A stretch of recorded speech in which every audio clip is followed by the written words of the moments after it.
Hello and welcome. This will be the review on the Cybergun M249 Para. Gun was purchased at Red Wolf Airsoft for $445 US. Now this is a cheap Chinese clone of GNP or ANK, Classic Army, which is basically a licensed ANK M249. But it does come with all the cool features of the Classic Army. However, I found it to be a really cheap knockoff.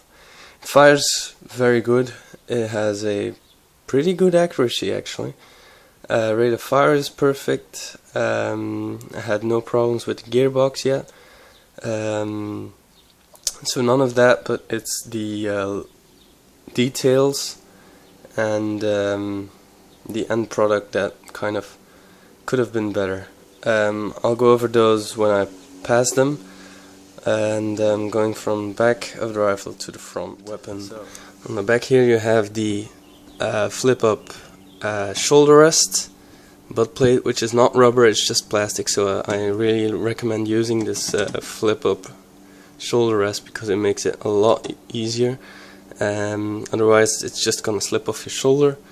You can retract this inwards so that it is smaller, makes the gun really small, very handy to carry it around, stuff like that. You have a sling mount right up here, two buttons for opening the top, no big problems there. Gonna leave it open for a while.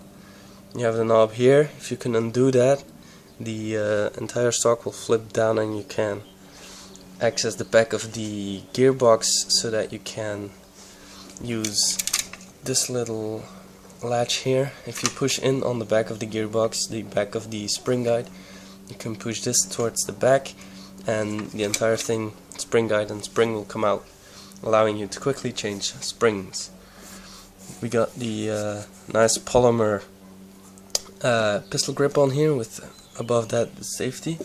Note that there's no fire selector. This is full auto only, so pushing this in so that it pops out the left side is fire, and this is safe.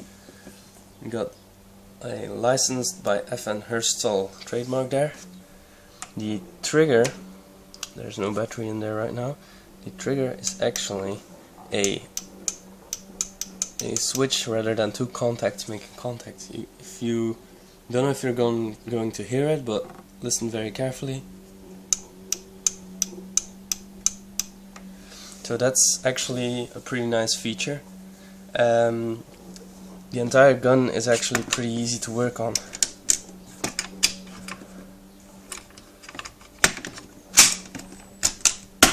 So that's the top latch closed. Charging handle doesn't do shit, just looks cool. We have the top rail on here, adjustable back sides. In here is the slot for the box magazine to hold that into place.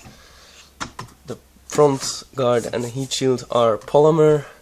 Then we have the mount to mount it on a static mount so that you can use it as a actual machine turret. Same with this one. Fold out bipod, which can be extended into 3 lengths. Note that it has to be in shortest length to be folded up into the handguard, because otherwise it's gonna hit the box mag. On the front here we have what on the real steel would be the fire rate selector.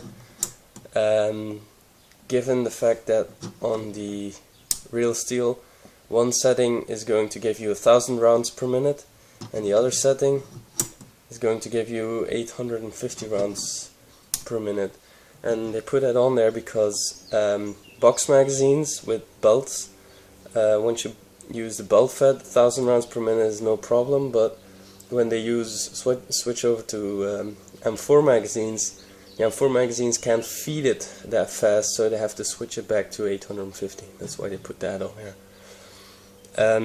Flash suppressor comes off. It is normal 14mm counterclockwise threads, so you can add any M4 or M16 style flash hider. Note that this one might be in the way if you want to mount like a very big suppressor, but you can take this off without losing any performance on the gun itself. Right, front side adjustable from the top. You got the polymer handguard.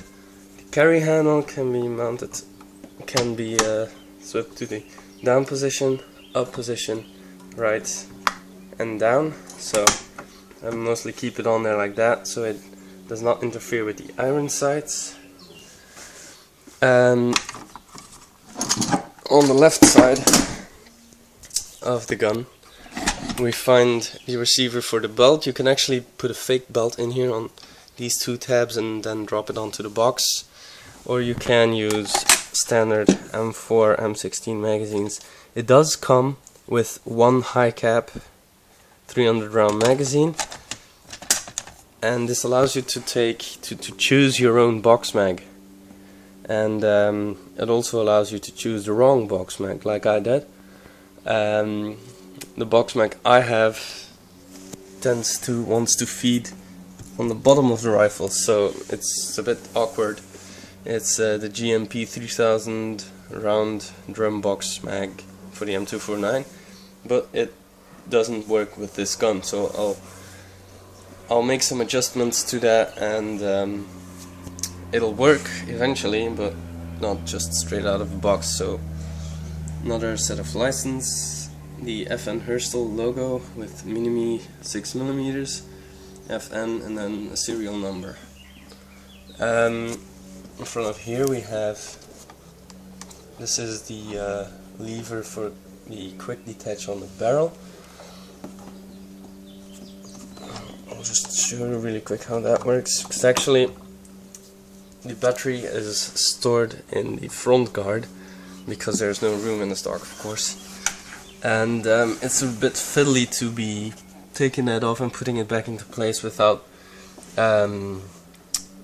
twitching any wires. So what I usually do, which I find a lot easier, is just pushing the lever, and the barrel comes out together with the inner barrel.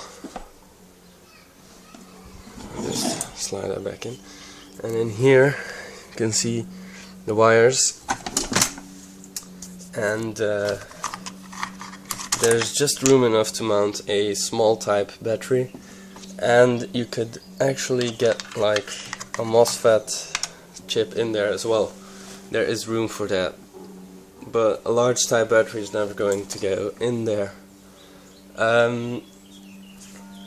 Note that you shouldn't remove the barrel with a full magazine installed, because it'll just start feeding and the BBs will just fly out the front whenever you do that. So not really a good idea to do that. Just for safety. It's an empty magazine, but no big deal. Yeah, everything else, gun construction itself, is pretty good. I only found two minor setbacks when I got this gun. First of which was a small problem. The actual pistol grip was a bit loose. There's one screw in here that secures it to the trigger assembly. There's one vertical big screw in there, and that was hand tight. It wasn't tightened really well, so the pistol grip could swivel a bit front to back. That was an easy fix, just disassemble it a bit and tighten that screw, and that's fixed. It hasn't come loose yet. The second is a slightly bigger problem. I'll just see if I can do this with one hand. Yes, worked. Amazing. Good. The second problem is when you look down the sights, and hopefully the camera will see that. Give me a second here. Put this out of the way. If you look down the sights, can you see how the rail is tended a bit to the left, and the front iron sight seems to be tilted to the right a bit. Now, I don't particularly like that problem. However, it is pretty accurate and it's pretty on target, so I'm gonna fix the front side, get that straightly aligned, straight up and down. But other than that, actually, to be firing it, it's an LMG, so pinpoint accuracy isn't really what you need or what you want, but it is pretty accurate for an LMG. I kinda expected it to be less accurate than this. It's really accurate for a out of the box rifle. Because I want to wire this with a double MOSFET chip. Now I haven't seen anything like what I have in mind for this one, but if it works, which it should, it's gonna be a pretty neat thing. You know, some box mags have the auto wind or sound activation wind setting. Well, I'm gonna make this one not sound activated but trigger activated. I'm gonna put in the MOSFET onto the normal AEG so that the trigger activates the MOSFET, which then activates the motor, which is in here somewhere. And at the same time, the trigger is also going to activate a second MOSFET, which is going to activate the motor of the box mag so that it starts winding.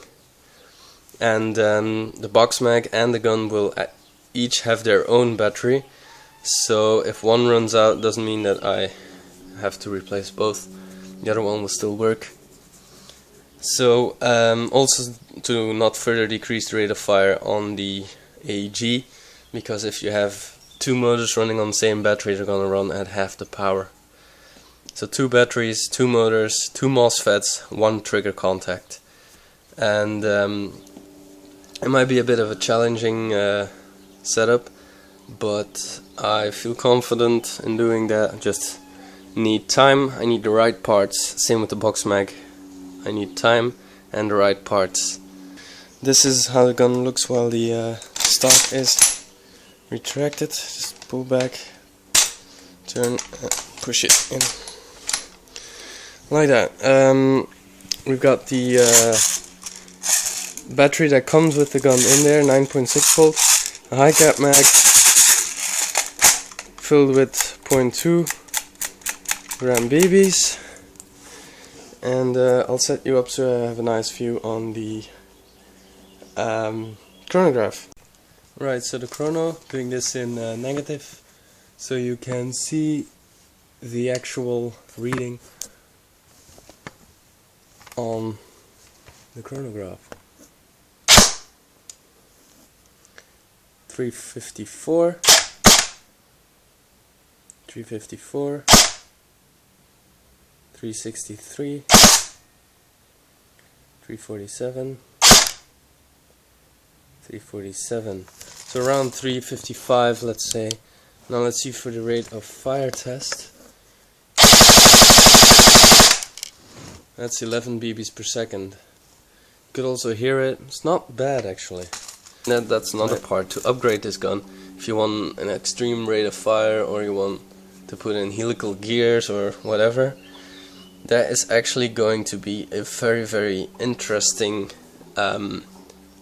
and very easy upgrade, because this gearbox is really easy to open up.